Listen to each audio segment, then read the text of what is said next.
Navi Kormacı Navici. Yani Haraklis. bir soğuklar. Selçuk. Arapça, Türkçe, 4 Farsça, biraz daha Farsçamız var. Geçen şeyde bir slogan mı? Hoş geldiniz. Lütfen oturun. Gençlerim otursun. Oturun, ayakta kalın. Lütfen ayakta kalın. Misafirlerimiz de alalım. İstiyorsanız şöyle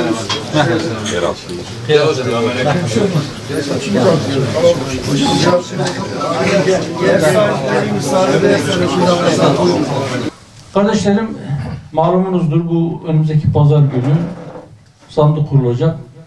Şunun şurasında çalışma yapmak için 4 günden daha az bir zamanımız var. Cumartesi günü akşam saat 18'de, yani akşamın 6'sında, gün batmadan önce, 2'den sonra artık propaganda yasakları başlıyor. Siyasi partiler çalışmalarını sonlandıracaklar.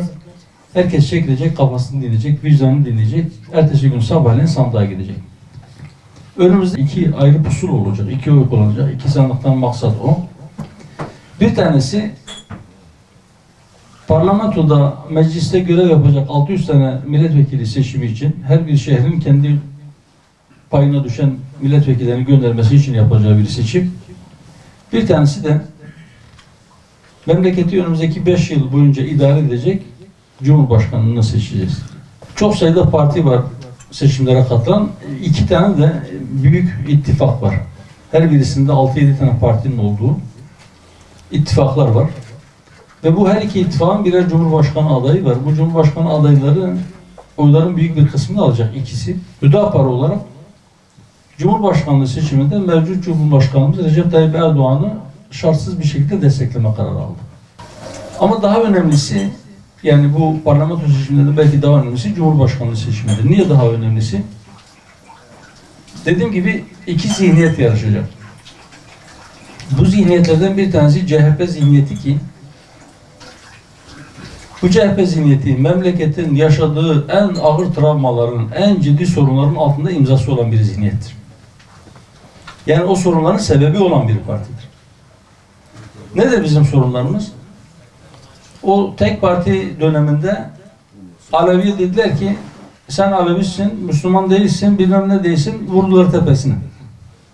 Sünniye dediler ki sen fazla Müslümansın, vurdular tepesine. Kürt'e dediler ki zaten sen yaşamaya hakkın yok, vurdular tepesine. Herkesi düşman. Sünni düşman, Alevi düşman, dindar düşman, Kürt düşman, kim kaldı geriye? Bir avuç insan kaldı. Halbuki milletin içerisinde ya iş düşman ne demek? Vatandaş suçla işlerse düşman değildir, düşman muamelesi olmaz. Ama öyle bir zihniyet. Ve sadece milletin bazı kesimleriyle değil, milletin tarihiyle de barışık değil. Milletin örfüyle de, geleneğiyle de barışık değil. Milletin inancıyla da barışık değil. Milletin kıyafetiyle de barışık değil. Her şeye itiraz. Yani adeta dedi ki, millete dedi ki biz sizi tamamen tepeden tırnağa değiştireceğiz. Ya bizim istediğimiz gibi olacaksınız ya da sopa başınızdan eksik olmayacak. Diyorlar ki biz değiştik, biz eski biz değiliz. Dikkat edin. Biz helalleşeceğiz, biz değiştik. Ama somut olarak biz şundan dolayı pişman olduk diye bir şey duydunuz mu? Duyamazsınız. Mesela biz tek parti döneminde biz Alevilere zulmettik dediler mi? Demediler. Biz tek parti döneminde biz dindar insanlara, dinini yaşamaya çalışan Müslüman halka haksızlık ettik. Biz şalvarından dolayı, biz külahından dolayı, biz sakalından dolayı insanları astık, zulmettik. Biz sadece çocuklara Kur'an-ı Kerim öğrettiği için insanlara idam ettik. Biz bundan dolayı pişmanız, özür diliyoruz diye bir cümle duydunuz mu? Duyamazsınız. Çünkü yarın bir gün onların karşısına çıkacak. Şalcı bacıyı Erzurum'da biz astık, biz zulmettik demezler. Ya keşke biz Rize'yi denizden savaş gemileriyle topa tutmasaydık demezler. Demeyecekler. Sadece soyut olarak bazı yanlışlar yapılmıştır. Biz değiştik. Biz onları telafi edeceğiz.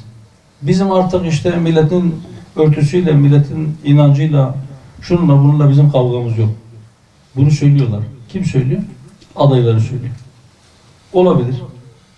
Daha önce de söyledim. Niye sorgulamıyorum? Kemal Bey değişmiş olabilir. Gerçekten değişmiş olabilir. Ama aynı partinin sözcüleri çıkıp 5-6 yaşındaki çocuklara Kur'an-ı Kerim öğretilmesi de neymiş? Bu ortaçağ zihniyetidir, ortaçağ kararına biz geçit vermeyeceğiz dedi mi? Ben de şunu söylüyorum, bu onların ağızlarından taşan kızmıdır. Emin olun sinelerinde saklı olan o kin ve adalet daha büyüktür. Özgürlük diyorlar. Biz Trabzon'da stand açtığımızda insanları bizim üzerimize kışkırtıyorlar. Sonra da diyorlar ki bunların ne işi var Trabzon'da? Bugün de Kemal Bey çıkmış. Diyor ki her siyasi görüşe benim saygım var. Bu benim işim diyor. Peki ben neyim? Ben kimim? Hani saygı? Onlara taş attılar, biz kınadık. Şu anda bir daha kınıyorum işte. Kimse kimseye taş atmasın. Herkesin siyaset yapma hakkı vardır. Doğrusu onların organize ettiği bir provokasyondur. Ya bu nasıl bir taşmış ki? Burada milyonluk miting olmasına rağmen herkes bıraktı İstanbul'u, herkes Erzurum'u konuşmaya başladı. Ya Mersin'de bizim büromuza bomba attılar, bomba. O bombanın sesini kimse duymadı ama taşın cama çarpma sesi bombanın sesini bastırdı. Birkaç tane taş attılar, bir kişinin kafası kırıldı. Bizim 3 tane kardeşimizi silah ve bıçaklarla saldırı oldu. 3 tane kardeşimizi yaraladılar. Bir tanesi hastanede oldu, hastanede yattı. Ciddi bir yara aldı. Fakat birisinin bacağına çarpan taş kadar gündem olmadı.